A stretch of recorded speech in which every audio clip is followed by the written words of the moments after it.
E aí galera, aqui quem fala é a Júlia, trazendo o tão esperado resumo do livro A Torre da Andorinha, o sexto da saga de The Witcher.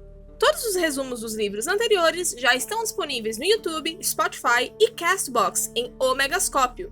E como sempre, lembro que esses resumos não substituem a experiência de leitura e recomendo sempre que, se gostarem, peguem o livro para ler. Já aproveito para agradecer aos nossos queridos padrinhos que a cada dia ajudam a melhorar o Megascópio. Se você quiser saber mais e ser um padrinho também, o link está na descrição do vídeo do YouTube ou em padrim.com.br/omegascópio. E só uma pequena observação sobre o livro, que vocês vão ouvir o resumo. A Torre da Andorinha é propositalmente meio fora de ordem cronológica, tipo a série de The Witcher, então eu já aviso que pode ter umas coisas que no começo fiquem um pouco confusa. Eu pensei em organizar cronologicamente, como eu fiz com O Último Desejo, mas eu achei que parte da graça de A Torre da Andorinha é o fato de ser fora de ordem cronológica e ter essas explicações no final, então eu vou deixar assim, beleza? Mas agora é hora de Torre da Andorinha, e caso não fosse óbvio, aviso de spoilers. O capítulo 1 começa explicando que durante os solstícios e equinócios, fenômenos mágicos costumam acontecer. Porém, neste equinócio de outono, algo fora do normal aconteceu, com a caçada selvagem atravessando o céu a galope e deixando em sua passagem vários desaparecidos, e uma lua cor de sangue. No templo de Meritelli, em Elander, Triss, Jarry e Nennek acordam depois de sonhar com uma Ciri ensanguentada e morrendo. 3 dias depois, ao sul, muito distante, um velho eremita chamado Visogota de Corvo é surpreendido por uma bela égua negra e, caída ao seu lado, uma adolescente muito ferida. Ele leva a jovem de cabelos cinzas para sua choupana no meio do nada e faz curativos necessários, deduzindo que os ferimentos foram feitos, no máximo, há 10 horas atrás. Ele também observa que a menina está cheia de marcas de chicotes e chutes pelo seu corpo e possui uma tatuagem de rosa na virilha. 5 dias se passam e Visogota de Corvo continua cuidando dessa menina. Quando ela finalmente fica consciente o suficiente, ela se apresenta como Ciri e diz que precisa fugir, pois está sendo perseguida. No dia seguinte, Ciri decide que ficará com Visogota até os seus perseguidores saírem das redondezas e até que ela esteja recuperada para cavalgar. Em suas conversas, Ciri e Visogota discordam sobre a data dos seus ferimentos. A menina tem certeza que foi ferida no dia do equinócio, mas o velho a encontrou 3 dias depois com ferimentos recentes. Com o passar dos dias, Ciri e o eremita Visogota passam a se conhecer melhor e eventualmente decidem contar suas histórias um ao outro. Visogota começa dizendo que era um médico, cirurgião, alquimista, pesquisador, historiador, filósofo, eticista e também um professor na Universidade de Oxenford. Ele conta que teve que fugir para Nilfgaard, pois o seu trabalho ofendeu os religiosos ao norte, e então teve que fugir do Império por falar muito de totalitarismo. Cansado e ressentido, ele então abandonou tudo e se tornou um eremita. E então, Ciri começa a contar como foi parar ali. No segundo capítulo, vemos um homem chamado Hotsporn encontrando os ratos junto a uma carroça de tatuador. Ele montava uma égua toda negra que encanta a jovem Falca devido à beleza do animal. Dentro do local, o tatuador estava desenhando algo na virilha de Missel, sem nenhum pudor. Hotsporn ignora a imagem e vai falar com Gisela e o restante dos ratos, e avisa os jovens que eles estão sendo perseguidos, mas o grupo não liga muito para o aviso. Quando chega a vez de Falca fazer sua tatuagem, ela escolhe uma rosa igual a de Missel, exatamente no mesmo lugar.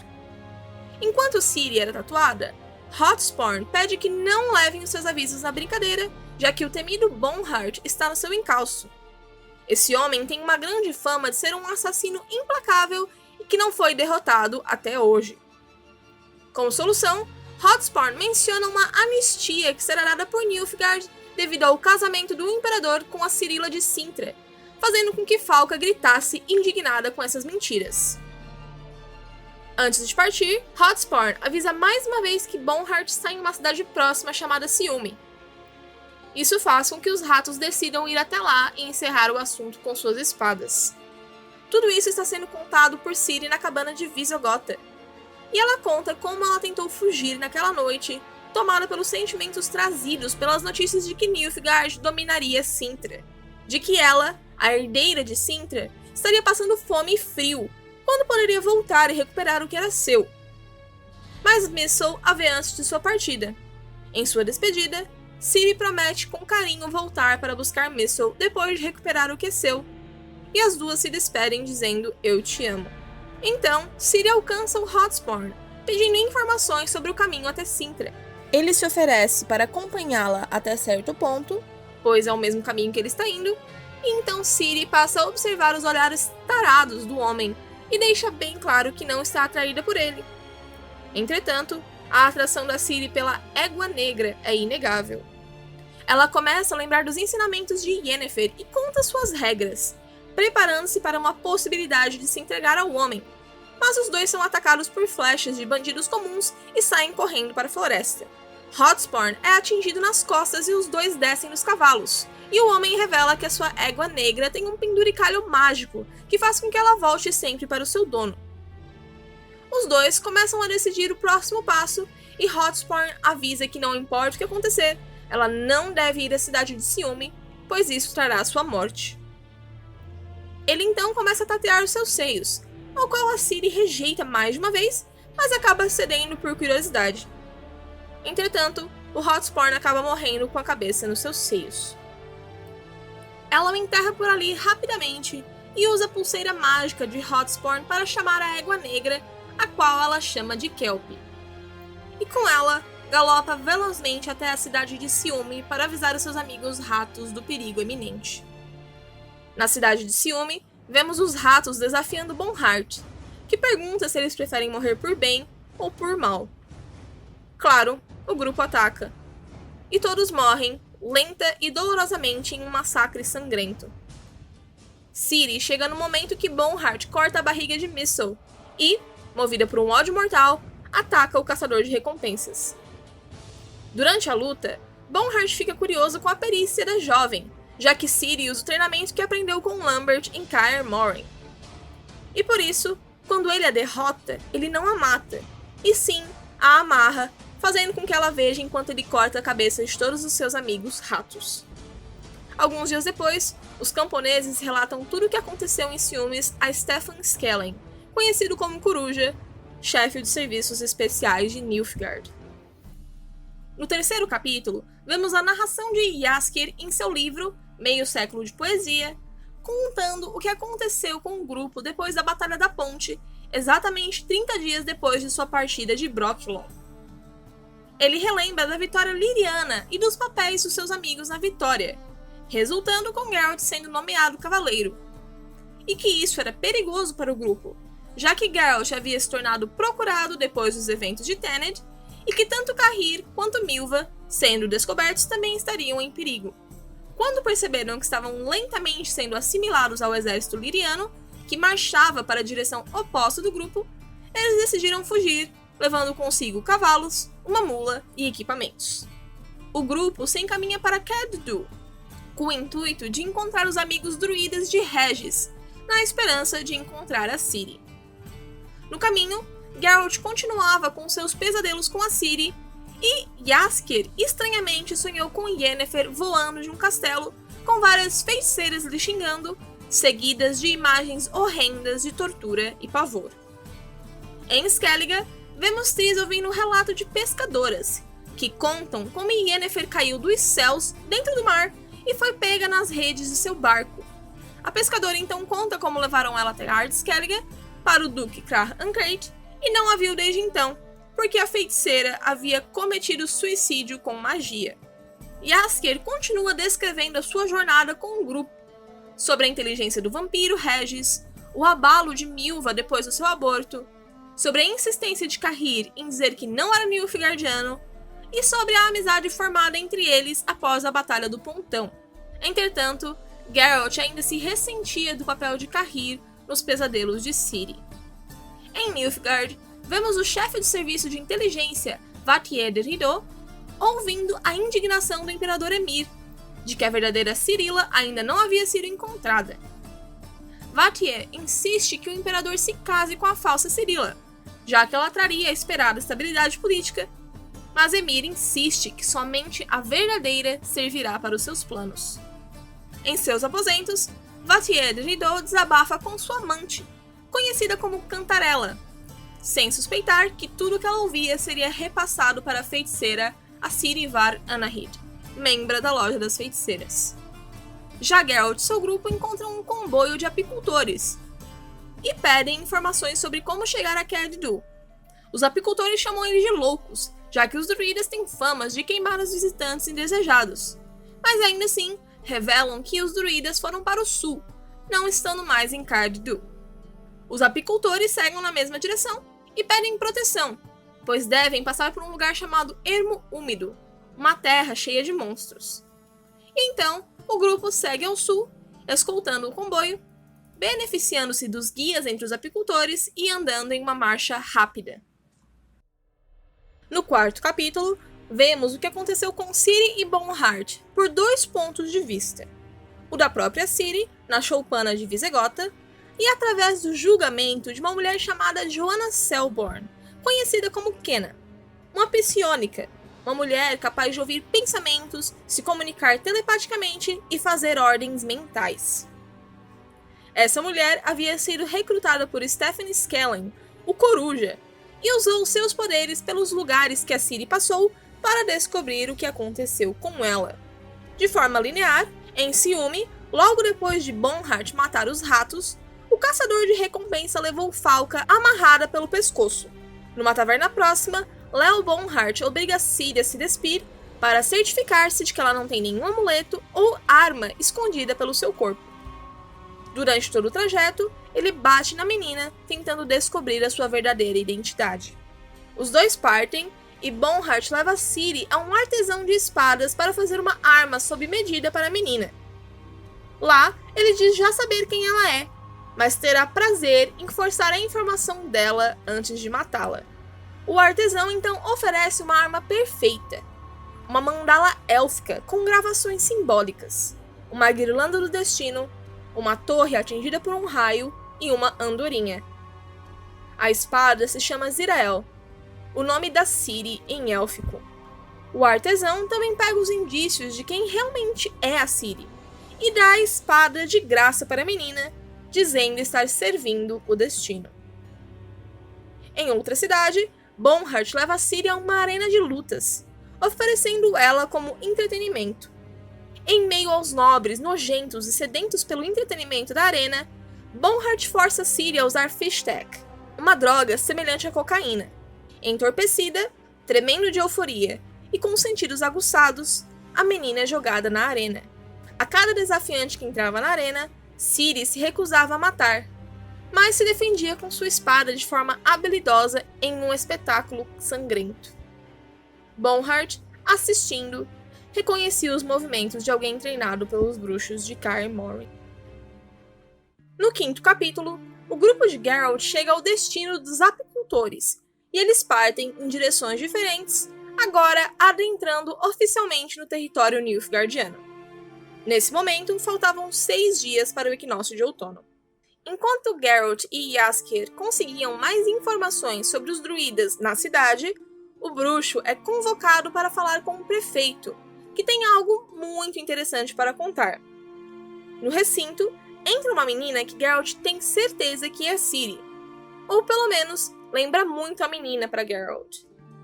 A jovem, chamada Anguleme, sabe muito sobre Geralt e o seu comboio. O fato deles terem atravessado o rio Yaruga há 10 dias, e descrevendo Geralt, Jaskier, Milva e Cahir com exatidão, mas não Regis. E por fim, Anguleme revela que um tal de Rouxinol e o seu bando, do qual ela fazia parte, prepararam uma emboscada para o seu grupo no caminho.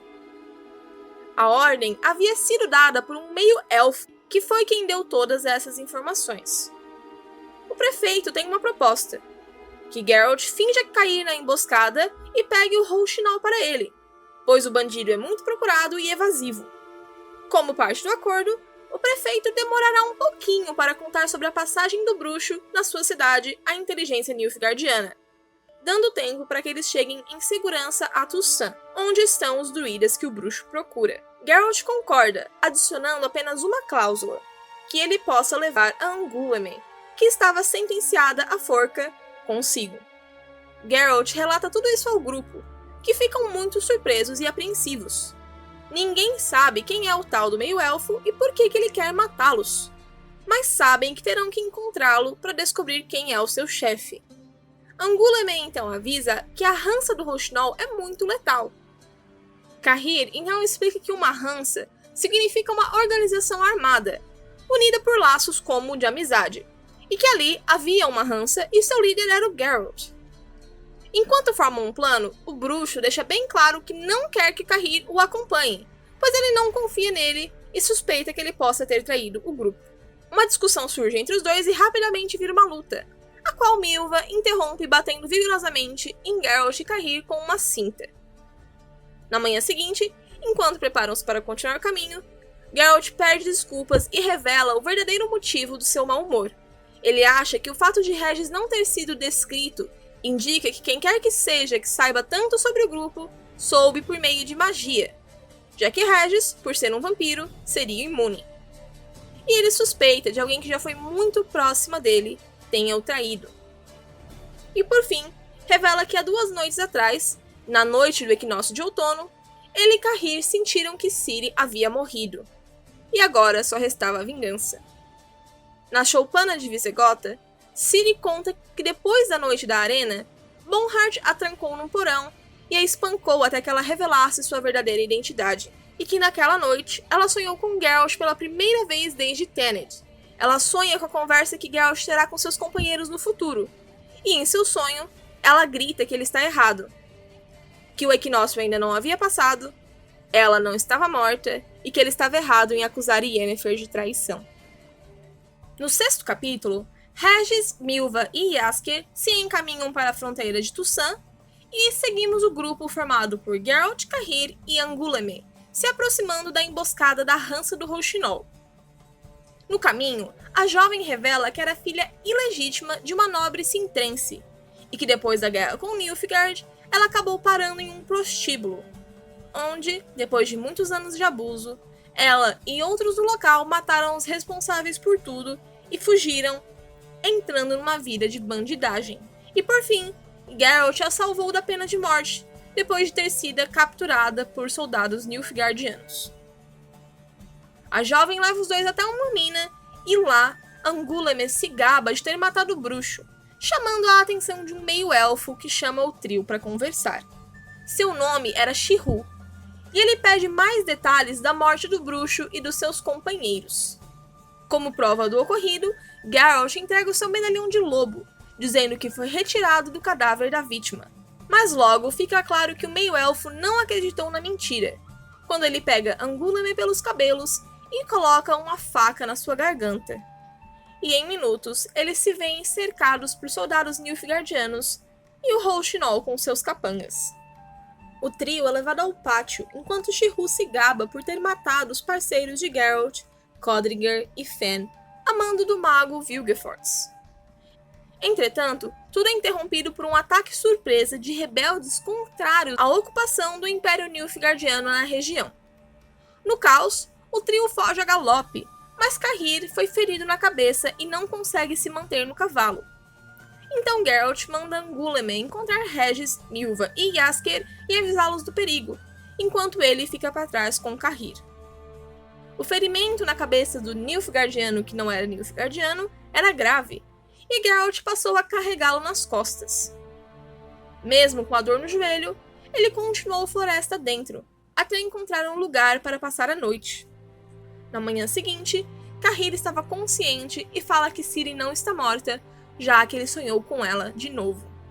Ele desabafa com Geralt, falando sobre a mentalidade de soldado que é imposta em Nilfgaard, sobre como no massacre de Cintra ele não questionou as suas ordens. Ele conta sobre a perseguição durante a chacina, sobre ele e a princesa no meio dos cadáveres em chamas, sobre como ele a pegou e a enrolou em uma capa e passaram diretamente pelo fogo, que logo ele encontrou um rio e decidiu lavá-la, pois ela estava imunda, e que durante esse banho ela ficava rígida. Geralt identifica isso como a fonte dos pesadelos da menina, e Cahir fala que isso o assombrou também. E que depois disso, a menina fugiu enquanto ele dormia, e por isso ele foi preso, por falhar em sua missão. Mas que lhe foi dada uma chance de redenção, uma nova missão de capturar Ciri em Tenet, e que ele só aceitou essa segunda chance por causa dos seus sonhos. Não da Ciri criança no rio, mas dela adulta, bela, consciente, com uma rosa vermelha tatuada na virilha. E por isso que Cahir quis se juntar ao Geralt, por achar que ama Cirilla e quer vê-la pelo menos uma vez mais. Fica bem claro que o Geralt não gosta nada dessa ideia, mas o bruxo aceita que os dois podem ser companheiros até o dia que encontrarem a Ciri. A dupla continua andando até verem uma fogueira à distância e junto dela um sujeito solitário. Geralt nunca achou que ficaria tão feliz ao ver um vampiro. No 7º capítulo, Regis conta sobre como Angoulême chegou na hora certa e eles conseguiram atravessar a fronteira de Toussaint bem a tempo. O vampiro conta que localizou seus conhecidos druidas e que agora Milva, Jaskier e Angoulême estão com a líder do grupo, uma flaminica que disse que já estava esperando a rança de Geralt e já sabia da sua missão de encontrar Ciri. Então Regis guia Geralt até uma caverna, como foi orientado pelos druidas, onde uma pessoa espera pelo bruxo, mas que para entrar, Geralt deverá deixar para trás todas as suas armas e não atacar nada. Cauteloso e a contragosto, Geralt deixa suas armas para trás e entra na caverna sozinho. Dentro havia vários monstros, mas apesar de estarem gritando, chamando Geralt de assassino, nenhum deles atacou o bruxo. Entretanto, quando ele empurra uma criatura gentilmente com seu pé, por ter defecado na sua bota, ele é rapidamente imobilizado. Das sombras vem um Hobgoblin, uma criatura peluda de pernas tortas, que mostrava claro prazer na ideia de atacar o bruxo. Geralt não reagia, conforme indicado, mas tudo foi interrompido por uma voz que ordenou que o bruxo fosse solto. Em uma caverna iluminada esperava um elfo, pintando uma enorme figura rupestre. Ele se apresenta como Avalar, um Aes-Savern, um mago versado. O elfo conta que consegue ver o futuro e lembra da profecia de Itilin, que diz que logo o mundo será coberto com neve e gelo e que todos morrerão, seja por guerras, pragas ou fome. E que dos elfos só sobreviverão aqueles que seguirem a Andorinha, a criança do sangue antigo. Quando Geralt pergunta se se trata da Ciri ou do filho da Ciri, Avalar não responde, apenas mostra uma estátua de Lara Dorren. Ele conta como os elfos começaram a copular com os humanos por causa da luxúria, e por conta disso começaram a procriar entre si, e que uma das elfas que defendia essa prática era Lara Dorren, ancestral de Ciri. E que Lara Dorren não era uma simples elfa. Ela era uma carga genética especialmente preparada, resultado de anos de trabalho. Em conjunto com outra carga élfica, claro, daria luz a uma criança ainda mais especial, mas jogou todos os planos deles fora ao gerar uma criança meio humana com seu amante Cregnan Delod. Durante a história, Geralt não deixa de notar as mudanças de tom de Avalar ao falar de Lara. Ele conta que os humanos mataram Cregnan Delod e causaram a morte de Lara, e a coexistência das espécies cessou, e a guerra resultante dura até hoje. E que o material genético da Lara sofreu mutações até chegar em Ciri, tornando a menina uma mutante. E que ambos Vilgefortz e Emhyr Varenbrace, imperador de Nilfgaard, além do próprio Avalar, sabem que a Ciri é a verdadeira descendente de Lara Dorren. Avalar diz que Geralt já não é mais capaz de ajudar a Ciri, e que ela agora já consegue se virar sozinha, pois carrega em si uma força poderosa demais. E que agora outra pessoa irá ajudá-la, pois Geralt não é o único que está ligado ao seu destino. O bruxo então diz que não sabe se acredita em tudo isso, na profecia de Itilin e tudo mais. Mas ainda assim pergunta a Avalar se ele encontrará Ciri. O elfo responde que sim, mas que ele perderá ela logo em seguida, para sempre, mas não antes de perder todos os seus companheiros. Por fim, Avalar permite que Geralt veja Ciri em uma visão. Nessa visão, entretanto, Geralt vê sangue, esqueletos Yennefer algemada, uma torre negra e, por fim, o presente, onde Jaskier, Milva e Angoulême estão em perigo. O bruxo desesperado pergunta da forma mais rápida para chegar até a floresta dos druidas e Avalar o ajuda uma última vez. O Roboglobin, que havia atacado Geralt na caverna, passa então a servir como um cavalo. Seus pés gigantescos se movem em uma velocidade assustadora, berrando sem parar, carregando Geralt em suas costas. Finalmente eles chegam no seu destino e Geralt corre em direção à fumaça. Já na orla da floresta, Geralt encontra diversos cadáveres dos peregrinos, enquanto lutava com salteadores e bandoleiros para chegar ao acampamento dos druidas. No caminho eles salvam um cavaleiro de Toussaint, que, jurando pela honra, diz também estar caçando o bando de assassinos. Na confusão dos incêndios, Geralt vê de relance Rouxinol e o meio-elfo Shirhu, mas precisa continuar lutando.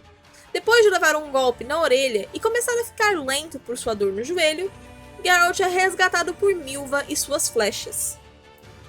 Os dois então encontram Angoulême e Jaskier, que é imediatamente reconhecido por um dos cavaleiros de Toussaint como Vice-Conde Julian. Todos ficam surpresos com o título, mas Geralt lembra da sua urgência na missão, que eles precisam ir atrás de Shirhu, que está se aproximando do acampamento dos druidas. Jaskier é deixado para trás com os cavaleiros, e Milva, Angoulême e Geralt partem para o acampamento dos druidas, prometendo encontrar o bardo no palácio de Beauclair, em Toussaint, quando tudo estivesse resolvido. A caminho, um monstro similar a uma árvore gigantesca se aproxima do trio, controlado por uma druida. Geralt grita dizendo ser um amigo do Regis, e por um triz são salvos da ira do monstro. Em uma gaiola de palha, o bruxo vê o Rouxinol e o meio-elfo Shirhu prontos para serem queimados vivos. Geralt implora que não os queimem, alegando que um dos prisioneiros possui informações de valor inestimável para o bruxo. Mas os druidas não mostram misericórdia para os assassinos que chegaram queimando sua floresta. Ali morre o Shirhu, e derretendo junto com a sua carne, está o medalhão de bruxo do Geralt. Ele então diz que já não é mais bruxo. Desde os eventos de Thanedd, Brokilon, da Ponte, da Caverna e agora nas florestas dos druidas, Geralt não é mais bruxo. No capítulo 8, vemos o espião Dijkstra chegando a barco em Kovir, um reino ao extremo norte, um local frio, mas de grande poder econômico e conhecido por sua neutralidade absoluta nas guerras do sul. O espião redaniano é recebido por Esterad Tissan, rei de Kovir, Povis, Narok, Velar e Talgar, e sua esposa, a rainha Zuleika, uma mulher extremamente devota ao profeta Lebioda. O rei e o espião têm uma conversa onde fica claro ele veio pedir dinheiro para que Redânia, agora falida, possa continuar na guerra. O rei então mostra em seu mapa como a situação já está perdida para Redânia, com Nilfgaard tendo bem dizer uma vitória garantida. E por fim lembra que Kovir tem um tratado com Nilfgaard há gerações, e que não pode auxiliar inimigos de guerra do Império, seja com tropas ou com dinheiro destinado a esse fim. Vemos então o rei Esterad Tissan no quarto com a sua esposa. Ele vem tendo sonhos onde o seu filho, Tancredo Tissan, se casa com Cirila de Cintra. Sutilmente, a rainha Zuleika incentiva essa ideia. Ele então discute a oferta de Dijkstra e pensa que realmente seria bom se os reinos do norte parassem os avanços de Nilfgaard, pois a proximidade do Império era perigosa. Porém, dar dinheiro a Redânia seria perder essa neutralidade. As rainhas Zuleika então cita a sabedoria do profeta Lebioda, dando a ideia de que se o dinheiro fosse dado por terceiros, não haveria quebra de tratados. O dinheiro foi então dado a Redânia como uma doação do hierarca de Novigrad, ou assim todos pensaram. Logo, a feiticeira Sheila de Tankerville ouviu o relato de tudo da rainha Zuleika. As duas mulheres têm um acordo pelo bem do príncipe Tancredo, que tem uma vida qual a Zuleika não aprova, e os sonhos do rei são obras da feiticeira. Em um aposento em Nilfgaard, a feiticeira Assirivar Anahir ouve os relatos da sua espiã Cantarella. Os planos da expansão do Império ao norte continuam, mas que ao mesmo tempo, Emir está ficando frustrado com o desaparecimento de Stefan Skellen e desconfiava da criação de organizações secretas sobre o seu nariz. A Ciri repassa o relato em carta para Fringilla Vigo, em Toussaint, e para Philippa Eilhart, que atende a ligação do megascópio com seu decote sujo de batom. Philippa Eilhart também recebe o relatório dos andamentos em Kovir por Sheila de Tankerville. Dijkstra e o rei Esther Artisan conversam uma última vez, falando sobre as consequências de Tenet. Quando o rei diz que tem provas da inocência de Yennefer, Dijkstra diz que já não importa mais, revelando a sua morte nos mares de Skellige. No capítulo 9, vemos Yennefer no cais de Ard-Skellige, salvando a vida de uma mulher grávida que teve um ataque, usando magia para evitar um parto prematuro. Vemos que o Duque Krark-Krayt tenta negar asilo a ela em Skellige, dizendo que nem mesmo o fato de terem sido amantes no passado fará com que ele ajude a feiticeira. Yennefer então afirma que ele vai ajudar sim, já que ele jurou ajudar Ciri, neta de Calante e filha de Yennefer. Em Caer Throde, Krark-Krayt conta a Yennefer dos boatos de que Geralt está indo a Nilfgaard tirar Ciri das mãos do Imperador, e a feiticeira afirma com toda certeza de que a Ciri não está lá. Ele também fala dos boatos de que a menina morreu, mas que ele não acredita nisso. Yennefer então começa a preparar seus planos, começando pela busca de um diamante grande o suficiente para criar um megascópio, e um desses só pode ser encontrado no templo sagrado de Freya.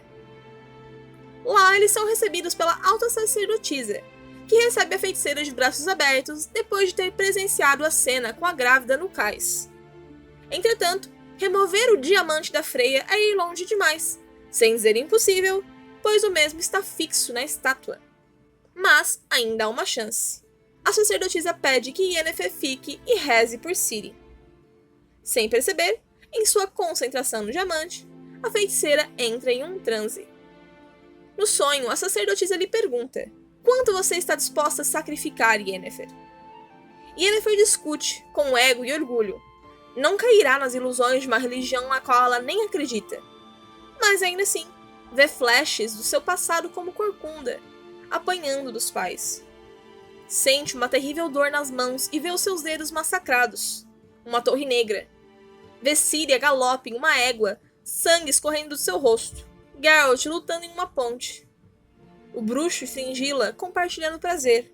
Num abismo escuro, Ciri segura sua mão e as duas seguem em frente. Quando Yennefer acorda no templo, o diamante de Freya está a seus pés. A feiticeira volta para avisar a Krark que passará a trabalhar no templo, junto às sacerdotisas. Krark confirma mais uma vez que tem certeza que Ciri não está morta, pois sempre que as filhas de Rhiannon morrem, o mar cria uma tempestade. Yennefer contesta isso com o fato de que Pavetta morreu em uma tempestade no mar, dizendo que essa é a fonte desses rumores. Mas Krark afirma com veemência que a tempestade aconteceu depois da sua morte, que foi causada porque o seu navio desapareceu no abismo de Cedna e que ele, nativo de Skellige, tem certeza que esses desaparecimentos não são naturais. No futuro, vemos Triss Merigold conversando com Krark-Krayt, tentando tirar informações sobre Yennefer, agora considerada morta. Ele conta que depois de construir o megascópio, Yennefer contatou vários magos diferentes por informações, seja em troca de ouro ou chantagens. Nas conversas falava-se muito de elfos versados, portais mágicos no abismo de Cedna e sobre torres, a Torre da Gaivota e a da Andorinha.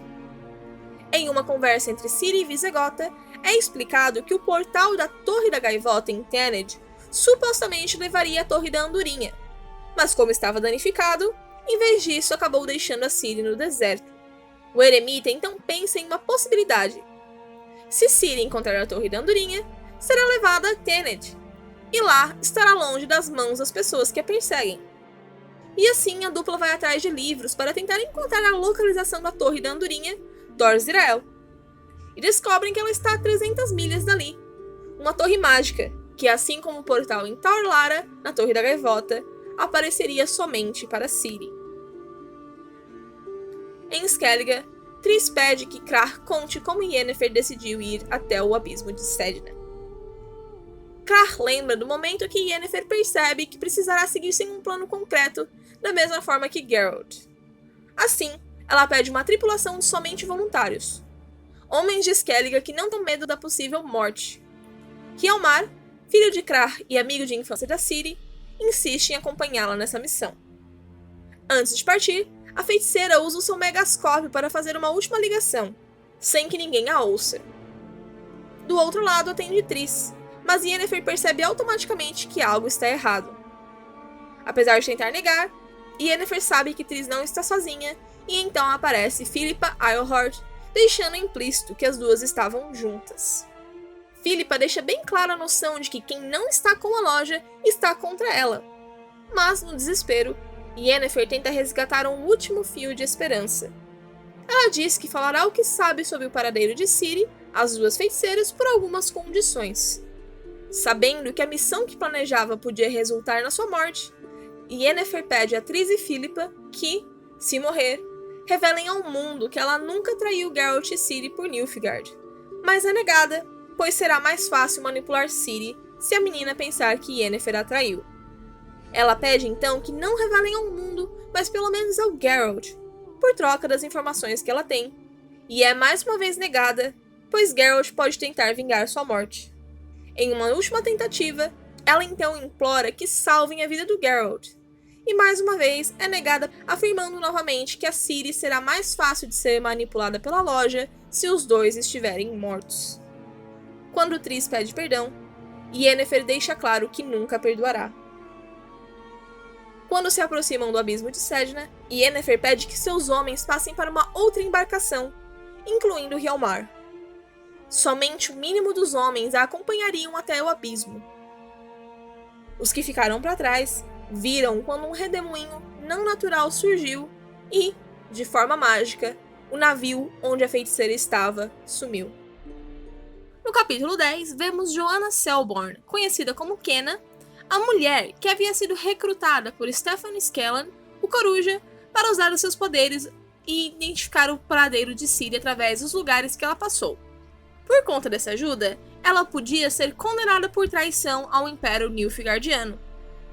Na sua cela, ela lembra do ocorrido, de como o grupo de Skellan chegou à arena onde Ciri e Bonhart estiveram com 2 dias de atraso. Depois disso, Kenna sentiu com seus poderes que um espião invisível acompanhava o grupo de Skellan, e junto com o Coruja, preparou um plano para capturá-lo. O espião era ninguém menos do que Rience. Sob ameaça de tortura, Rience revela que estava seguindo Skellan na esperança de encontrar Ciri e Bonhart. Mas, para sua sorte, a menina e o caçador de recompensas entram na cidade a cavalo, interrompendo a sua tortura. Esse dia era o equinócio de outono. Na choupana de Visegota, Ciri anuncia que decidiu partir e chegar à Torre da Andorinha antes do inverno, pois está vendo coisas desagradáveis nos seus sonhos. Visegota tenta impedi-la, pois descobriu que há 4 homens de tocaia na vila mais próxima esperando que ela apareça. Os dois discutem, com o velho dizendo que a ética e a responsabilidade devem prevalecer a vingança, mas Ciri está determinada. O mal deve ser exterminado por sua lâmina de bruxa. E ali ela lembra como ela e Bonhart encontraram Skellan na vila, terminando a sua história, a Visegota. No encontro de Rience, Skellan e Bonhart, Rience revela a Ciri que torturou Yennefer com seus próprios dedos, e que fará isso com ela também. Ciri é amarrada à distância para que os 3 possam conversar, e logo é revelado que Vilgefortz também está ouvindo a conversa por meio de um aparelho chamado Xenovox, nas roupas de Rience. Vilgefortz revela que só quer a placenta da menina por conta da profecia de Ithilien, e que depois de terminar, os homens podem fazer o que quiserem com Ciri.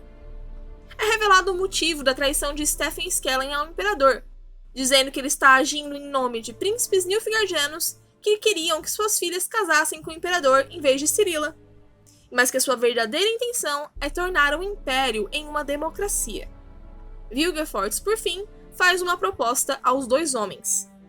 Em troca de Cirila, uma quantidade enorme de dinheiro e a chance de ver a tortura de Ciri para o Bonhart, e o posto de chefe de inteligência ao Stephen Skellen, para que ele possa pôr os seus planos em prática.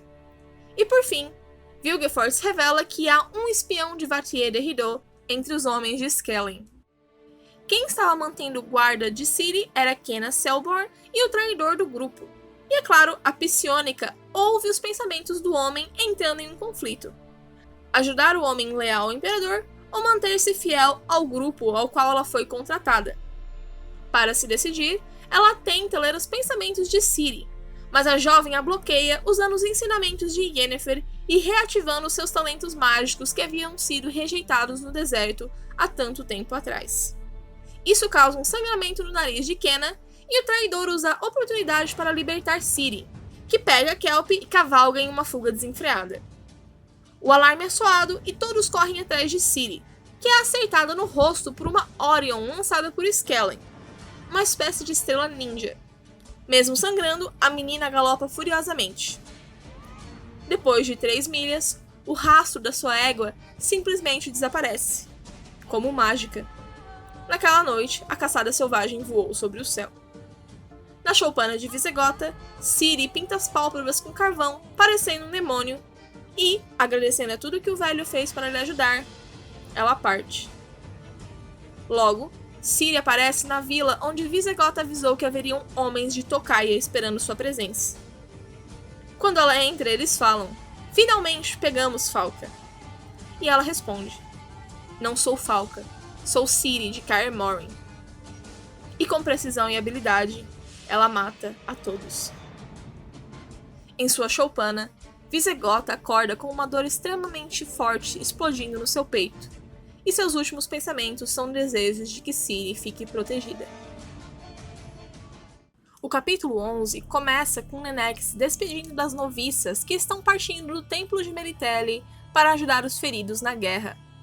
Observando tudo está Yarri, que tem em si um desejo muito forte de ir, mas Nenneck não permite. Então chega o inverno, congelando tudo, inclusive os lagos.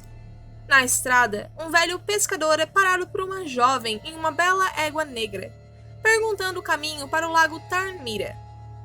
Uma hora depois, uma perseguição de 14 cavalos galopa pela mesma estrada. No grupo, Hien se lembra de quando insistiu que ficasse encarregado de trazer Ciri, enquanto o meio-elfo Shirru pediu a missão de apanhar Geralt.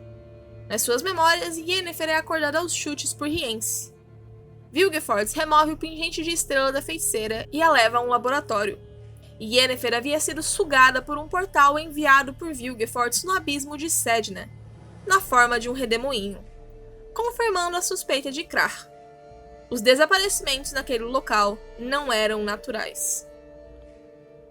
Enquanto ela é presa a uma cadeira de aço, Vilgefortz mostra o seu rosto deformado e explica que perdeu um olho e a bochecha quando Ciri passou pelo portal em Tor Lara, na Torre da Gaivota, causando a sua explosão.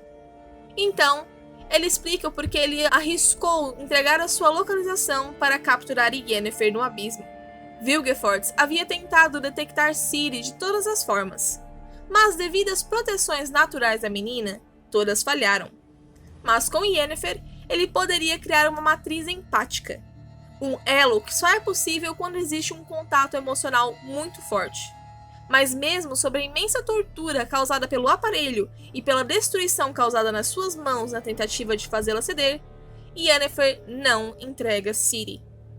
Entretanto, depois de tanta tortura, Yennefer acaba conectando a sua matriz empática com a de Geralt, surpreendendo Vilgefortz com a força do sentimento. Sabendo onde estava o bruxo, sua companhia de Milva, Jaskier e Cahir, o mago envia Shirru para matá-los. No julgamento de Kenna Selborne, a mulher conta que depois de rastrear a Ciri na neve, ela e o grupo perceberam que o que os esperava à frente era somente a morte, e vários deles desertaram do bando de Skellen. Mesmo assim, a associação fez com que eles fossem capturados e os seus testemunhos usados para entender o que aconteceu. Quando percebe que voltará às celas, Kenna usa seus poderes psíquicos para convencer o juiz a libertá-la, ganhando sua liberdade depois de tanto sufoco. Na estrada, Bonhart fica possesso ao ouvir do abandono de Kenna e dos outros, mas sabe que uma tarefa mais importante os espera à frente. finalmente chegaram ao lago Tarmira, onde supostamente há uma torre mágica. Eles descem do cavalo para atravessar o gelo fino, seguindo as pegadas deixadas por Ciri no meio do lago. Quanto mais adentram, mais se veem cercados por uma neblina branca e espessa. As pegadas acabam misteriosamente, e Bonhart volta correndo para pegar seu cavalo, prevendo uma emboscada. O silêncio é quebrado por sons de lâminas no gelo. Um grito curto ressoa na neblina, e junto com isso o ranger agudo e áspero de patins que os deixa arrepiados. E como um vulto, rápido demais para os olhos, Ciri corta 2 deles, movendo-se com seus patins. Como num filme de terror, a menina saía da neblina e cortava os homens, enquanto eles gritavam de pavor. Rience invoca um raio na tentativa de acertar a Ciri, mas só causa uma abertura no gelo que faz com que ele caia e fique se segurando com as mãos nas beiradas. A bruxa, lembrando do que Rience falou sobre causar dor com seus dedos, mira seus patins e passa em uma velocidade furiosa. Rience afunda na água e morre afogado, enquanto seus 8 dedos decepados ficam no gelo. Apesar de alguns ainda estarem vivos, Ciri decide que já fez o suficiente e corre até Kelp. Do outro lado do lago, Bonhart esperava Ciri com seu cavalo, feliz de ver que não havia torre nenhuma, apenas uma pilha de pedras. Mas a menina veio do lado oposto com a Kelp, determinada a fugir dele. Diante de Bonhart, entre ele e a beira do lago onde estava Ciri, surgiu um unicórnio dançando, e junto dele, cavaleiros demoníacos que impediam sua passagem. O homem não se deixou assustar, mas o seu cavalo sim. Depois de cair, Bonhart viu a menina apressar a égua negra, entrar na escuridão e desaparecer. A torre mágica estava cheia de portas abertas onde Ciri via visões. Numa delas, uma mulher de cabelos negros segura a mão de uma menina de cabelos cinzentos. Iola II e as noviças andam em uma estrada. Uma deusa apoia as mãos nos ombros de Iola I e Nenek. Tris tem seus cabelos castanhos balançando ao vento em um monte. Em uma porta, ela vê Yennefer presa, suas mãos uma massa de sangue. Ciri grita que virá para socorrê-la. Em outra porta, Ciri vira o rosto. Geralt, uma mulher de olhos verdes entregues no prazer. E em mais uma, Ciri vê Visegota. E diz a ele que conseguiu resistir ao desejo cego de vingança e que Stephen Skellen ainda estava vivo, mesmo depois de machucá-la no rosto. Ela então percebe que ele morreu. E por fim, os dois solucionam um último mistério compartilhado.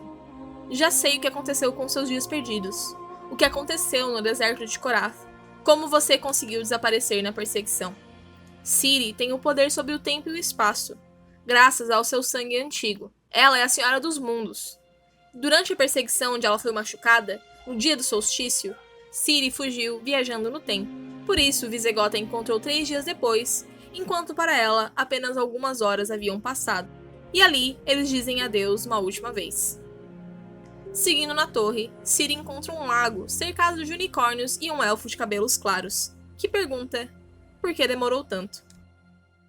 E assim termina o 6º livro da saga do bruxo Geralt de Rivia. Se você está gostando dos resumos, não esqueça de deixar um like, se inscrever no canal, ou siga a gente aqui no Spotify e deixe o seu gostei, isso é muito importante para nós. Mega beijo!